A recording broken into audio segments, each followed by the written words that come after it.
want to build self-discipline, it would be wise to heed the wisdom of Marcus Aurelius. As the emperor of Rome from 161 to 180 AD, he was not only a powerful ruler, he was a deeply introspective philosopher. Often regarded as the last of the five good emperors, he left behind a timeless legacy through his personal reflections, which are now compiled into a work known as Meditations. In Meditations, Marcus Aurelius provides profound insights on many aspects of life, including the development of self-discipline. His writings emphasize the importance of personal responsibility, resilience, and purpose-driven action. Below are 10 of the most essential lessons from his philosophy that can help cultivate 1. Self-discipline begins with finding your purpose. Marcus Aurelius wrote, "I have to go to work, as a human being. What do I have to complain about if I'm going to do what I was born for, the things I was brought into this world to do? Or was I created for this, to huddle under the blankets and stay warm?" Aurelius firmly believed that every individual has a purpose, a role to fulfill in the grand order of life. Understanding and embracing this purpose is the foundation of true self-discipline. When you recognize what you were meant to do, duty replaces hesitation, and commitment takes the place of fleeting motivation. Purpose is what gets you out of bed each morning, even when comfort and laziness tempt you to stay put. If your goals are clear, and you understand how your tasks align with them, you will find it easier to follow through, regardless of obstacles or distractions. Consider a simple scenario. Suppose you get a flat tire while driving. Your immediate purpose is clear. You must change the tire quickly to resume your journey. In that moment, no matter how tired or frustrated you feel, you act because the necessity of the task is undeniable. This same principle applies to life's bigger challenges. When your purpose is well defined, self-discipline follows naturally. The strongest source of self-discipline is having a compelling reason to take action. Without purpose, discipline feels like a burden. With purpose, it becomes a guiding force. 2. Take action. Just start. If you're unsure where to begin, the best course of action is to simply start. Overthinking, waiting for the perfect moment, or searching endlessly for motivation will only delay progress. If you want to be a writer, then write every day. If you want to be an artist, then draw and create every day. If you want to master a skill, practice it consistently. You don't need more advice, research, or external motivation. What you need is action. The key to developing self-discipline is engaging in the activity itself, even when you don't feel ready or confident. Every day is an opportunity to learn, improve, and refine your craft. It is your purpose that will sustain you, providing an internal drive and motivation that pushes you forward. The moment you start working on something meaningful, inertia is broken, and momentum begins to build. Self-discipline thrives not on wishful thinking, but on the willingness to take consistent action. 3. Rely on yourself. Marcus Aurelius advised, "You should turn your desire to stone, quench your appetites, and keep your mind centered on itself." Once you have identified your purpose, the next step is to develop a concrete plan of action. But purpose alone is not enough. You must also cultivate the discipline to follow through. True self-discipline requires commitment, not just to the final goal, but to every small action required along the way. It's not about doing something when it feels convenient. It's about doing it regardless of how you feel. The ability to take action despite physical, mental, or emotional challenges is the defining trait of disciplined individuals. Everything you want to achieve, every goal, every aspiration, depends on your ability to take the necessary steps, whether you feel like it or not. A practical way to strengthen self-discipline is to create an effective plan of action. This plan should include a clear deadline for achieving your goal, milestones that break your goal into smaller, manageable tasks, time blocks dedicated to making consistent progress. By breaking large goals into smaller steps, you maintain control over your work and avoid feeling overwhelmed. Overwhelm often leads to procrastination, which then results in stagnation. And where stagnation exists, self-discipline cannot survive. 4. Show up every day. Build your life. Action by action. Marcus Aurelius wrote, You must build up your life action by action, and be content if each one achieves its goal as far as possible. No one can keep you from this. Even after establishing a strong sense of purpose and creating a well-structured plan, the vast majority of people, around 95%, still fail to achieve their goals. Why? Because they lack consistency. The truth is, success isn't about bursts of inspiration or occasional effort. It's about showing up every single day and putting in the work, even when you don't feel like it. The simple act of consistently engaging in your craft strengthens your mental endurance, sharpens your focus, and conditions you to embrace the long and demanding process required to achieve greatness. Anything worthwhile demands countless hours of effort before yielding results. Self-discipline, at its core, is the habit of consistency, doing something repeatedly until it becomes second nature. Over time, this consistency turns into momentum, and momentum leads to mastery. Even when you stumble, when you skip a workout, miss a deadline, or fall short in your discipline, it does not define your character. True self-discipline is the ability to keep going. A single bad day doesn't have to turn into a bad week, and a bad week doesn't have to spiral into a bad year.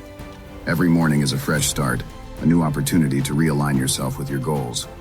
The moment you wake up, remind yourself, today is a new life.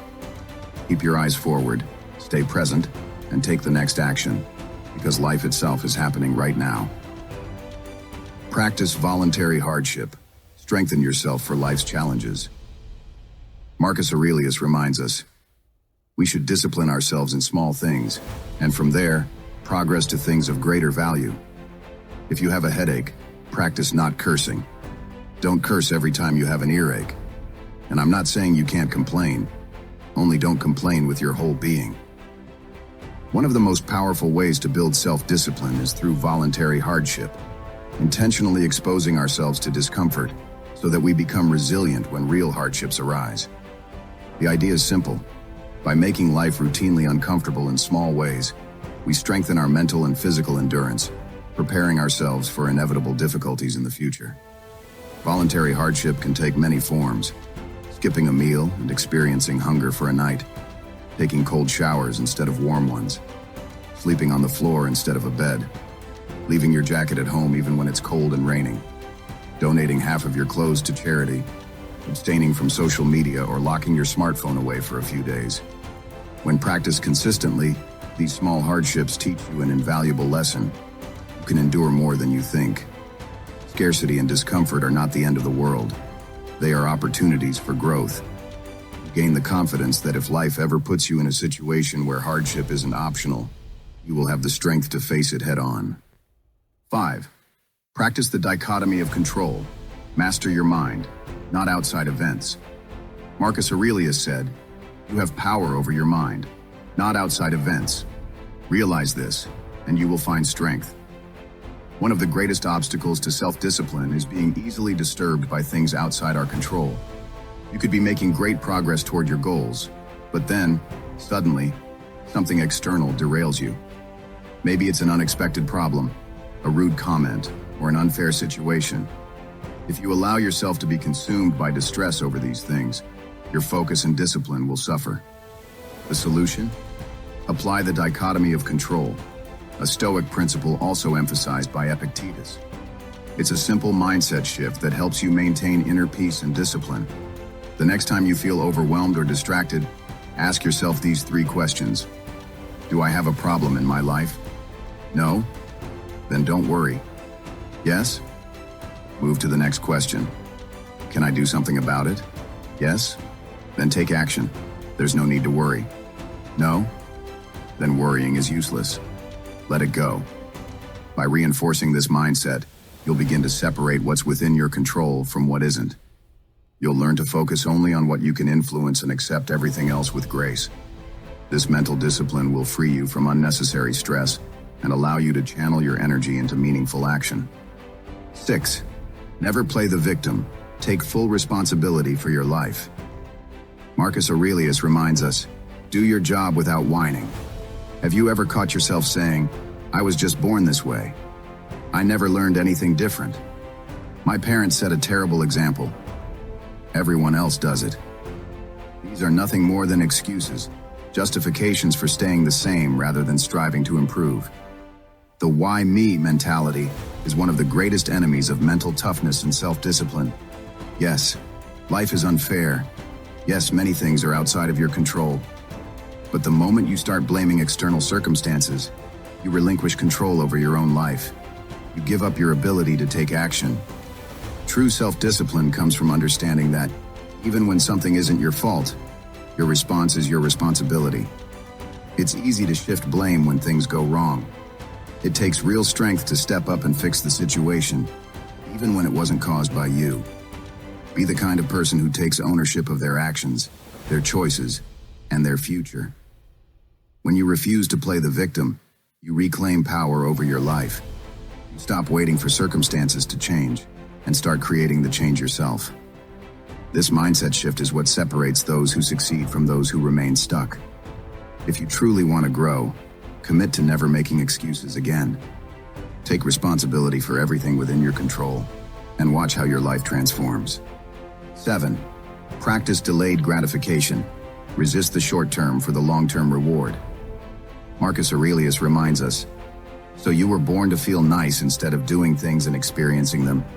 Don't you see the plants, the birds, the ants, and spiders and bees going about their individual tasks, putting the world in order as best they can? And you're not willing to do your job as a human being? Why aren't you running to do what your nature demands? Delayed gratification is one of the core principles of self-discipline. It's the ability to resist short-term pleasure in favor of long-term rewards. Consider this. You're at a party, surrounded by platters of delicious, high-calorie food. You're trying to lose weight. If you indulge in those tempting treats, you'll experience instant gratification, a moment of pleasure. But if you resist, choosing instead to eat something healthy, you'll earn a far greater reward in the future.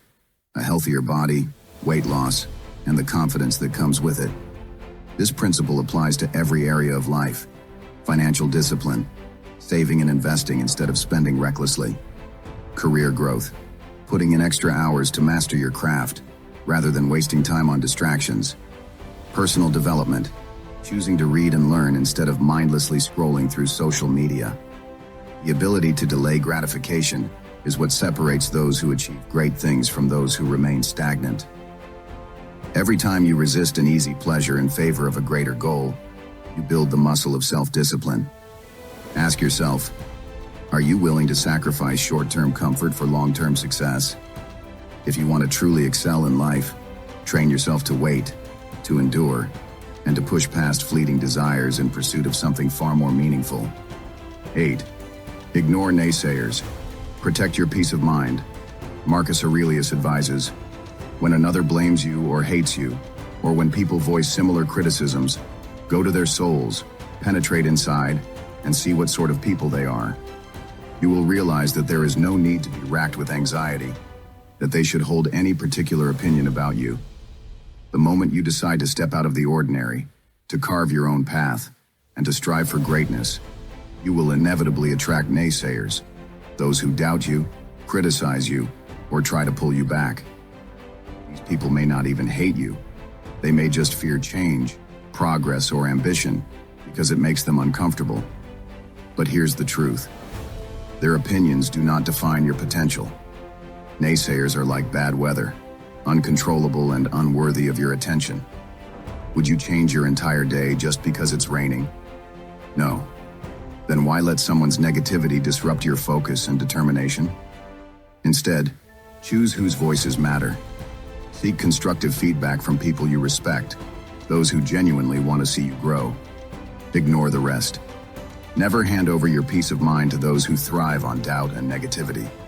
Stay focused, stay disciplined, and prove them wrong, not by arguing, but by succeeding. 9 and wise people to emulate. Learn from the best. Marcus Aurelius once said, "It will even do to socialize with men of good character in order to model your life on theirs." Self-discipline isn't something you have to figure out alone. One of the most effective ways to develop it is by learning from those who have already mastered it. Look around. Who has already achieved the success you're working toward?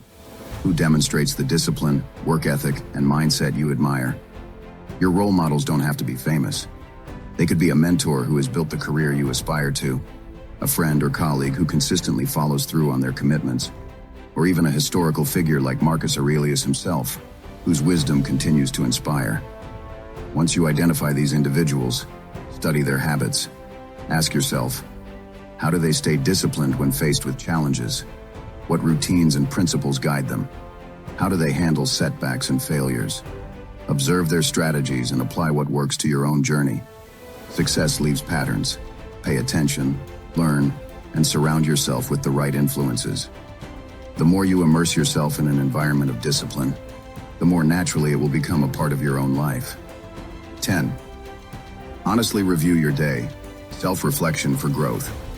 Marcus Aurelius reminds us that a rational soul is defined by self-awareness, self-examination, and self-determination. One of the most powerful ways to build self-discipline is through honest self-reflection. At the end of each day, take a moment to scrutinize yourself. Identify your strengths and weaknesses, not to criticize yourself, but to learn and grow. Ask yourself, what did I do well today? Where was my discipline tested? Where did I succeed? Where did I fail? Why did I struggle? And how can I improve? This practice will make you more self-aware, allowing you to spot patterns and make intentional changes. But remember, self-reflection isn't about self-punishment. Seneca teaches us to forgive ourselves. Studies show that self-compassion, not self-criticism, is what truly helps us overcome procrastination and build better habits. So, acknowledge your wins. Recognize your areas for growth. Learn from today so you can improve tomorrow. And most importantly, be grateful for the progress you're making. Because discipline is a journey, not a destination. If you enjoyed this video, be sure to check out our Stoicism playlist for more timeless wisdom from the great Stoic philosophers. And don't forget to subscribe for more videos that will help you cultivate discipline, find success, and live a more fulfilling life.